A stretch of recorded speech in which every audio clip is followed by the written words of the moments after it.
Gold trusted gold buyers మీరు తాకట్టు పెట్టిన బంగారాన్ని విడిపించి ఈ రోజు ఉన్న మార్కెట్ ధరకు కొనబడును.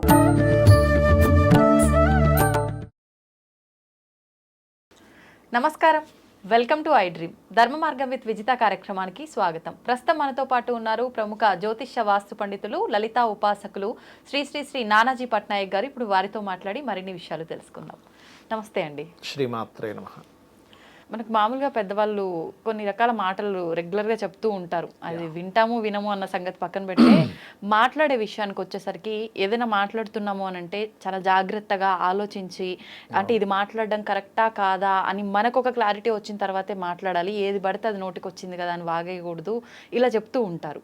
నిజంగా అసలు ఎందుకు ఆలోచించాలి? కొంతమంది అంటే తెలిసిపోతుంది, అక్కడ ఉన్న చిన్న పిల్లలకు కూడా అర్థమవుతుంది వీళ్ళు మాట్లాడేది చాలా తప్పుగా మాట్లాడుతున్నారు అని చెప్పి. అంటే ఆలోచన లేకుండా మాట్లాడుతున్నారు వాళ్ళు అక్కడ. ఎందుకు అది వాళ్ళు తెలుసుకోలేకపోతున్నారు? అలా మాట్లాడడానికి కారణం ఏమైనా ఉంటుందా?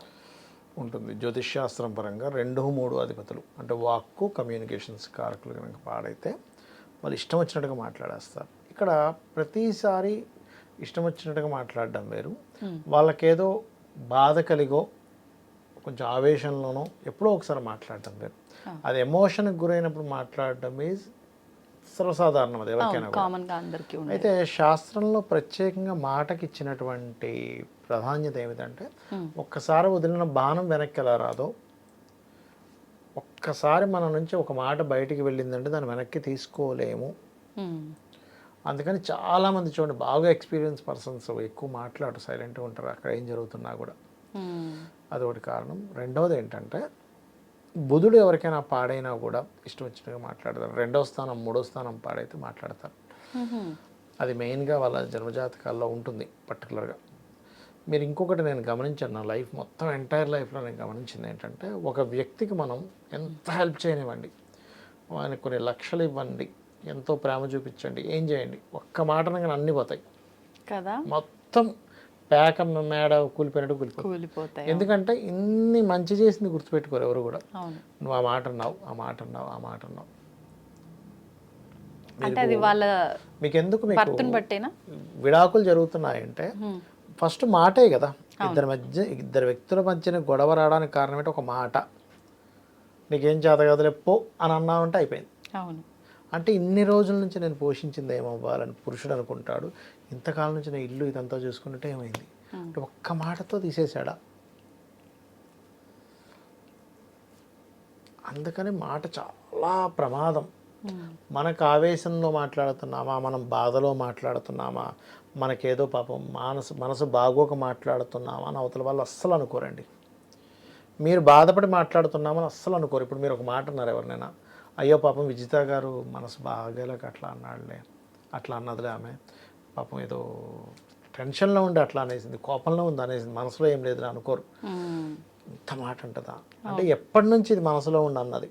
ఫస్ట్ ఎలా ఉంటుందంటే అంటే ఎక్కడి నుంచో అణుచుకొని ఇప్పుడు బయట అన్నది అనమాట. న్యాచురల్గా అట్లా జరగదు, ఏదో ఆవేశంలో వచ్చేస్తుంది వీళ్ళు ఇట్లా చేస్తారేంటారు. కానీ నా ఎక్స్పీరియన్స్ మాత్రం మనం ఎన్ని మనిషికి సమకూర్చిన ఒక్క మాట అనగానే కట్ అయిపోయేది ఉంటుంది. కానీ అలా మాట అన్నా సరే కట్ కాని వాళ్ళు ఎవరంటే కేవలం తల్లి లేదా తండ్రి, ఇంకా బాగా కలిసిపోయినటువంటి భార్యాభర్తలు.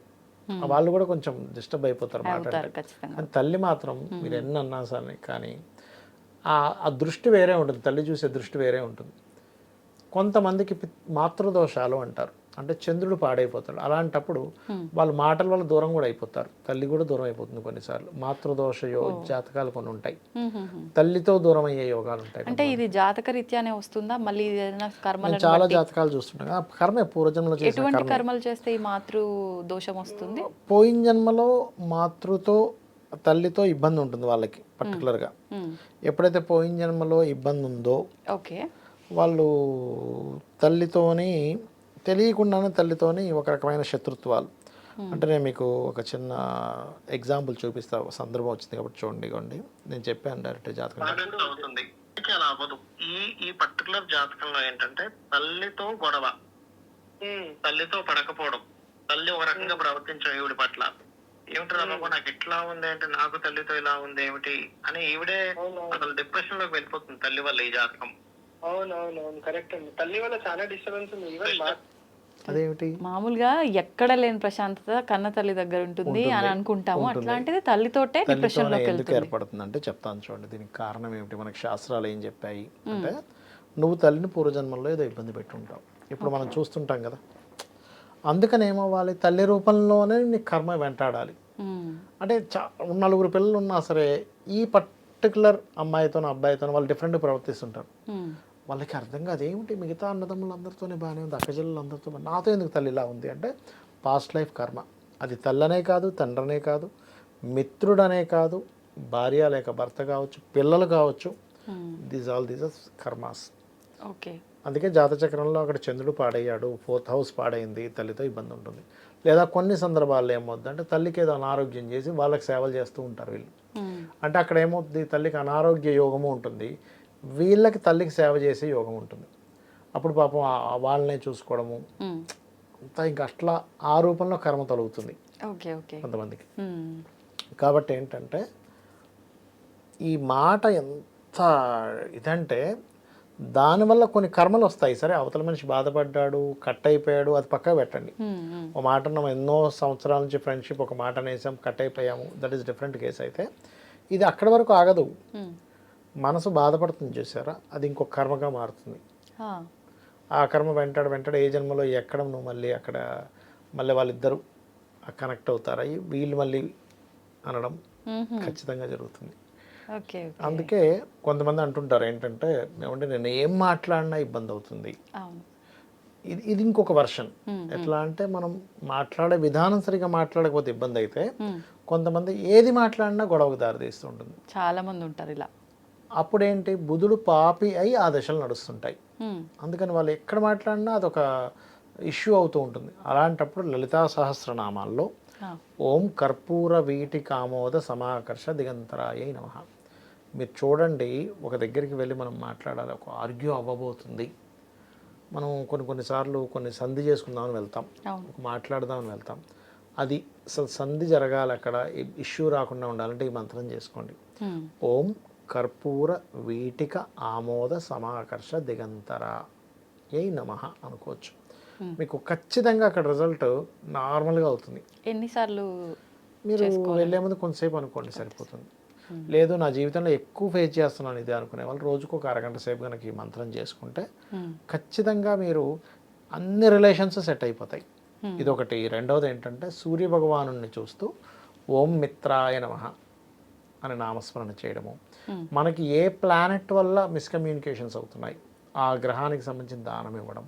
అంటే పెసలు, బుధుడైతే పెసలు, కుజుడైతే కందులు, ఈ రకంగా ఇవ్వడం ద్వారా ఖచ్చితంగా వీళ్ళకి ఏదైతే ఆ ఇష్యూస్ ఉన్నాయో తగ్గుతాయి. ప్రధానంగా అయితే 2వ స్థానం 3వ స్థానమే. లేదా వాస్తుపరంగా అయితే ఉత్తరం దోషం ఉంటే ఉత్తరానికి బుధుడు అధిపతి, దోషం ఉంది కాబట్టి బుధగ్రహం పాడైనట్టు తీసుకొని ఆ రిజల్ట్స్ ఆ ఇంట్లో వాళ్ళకి మిస్కమ్యూనికేషన్స్ అవ్వడం, గొడవలు జరగడం జరుగుతూ ఉంటుంది. అంటే ఇంటి వాస్తు కరెక్ట్గా లేకపోతే కూడా ప్రభావం వల్ల ఇలాంటి ఉత్తర దోషం ఉన్న అవుతుంది. తూర్పులో మీరు రాముడు పట్టాభిషేకం పెట్టి బొమ్మ పెట్టి లైట్ గ్రీన్ కలర్ ఉన్నా కూడా ఇంట్లో వాళ్ళకి బాగుంటుంది, సఖ్యత బాగుంటుంది. అలా కాకుండా రెడ్ కలర్స్ అట్లా వేస్తే కూడా దోషం ఏర్పడుతూ ఉంటుంది. ధన్యవాదాలండి. శ్రీమాత్రే నమః.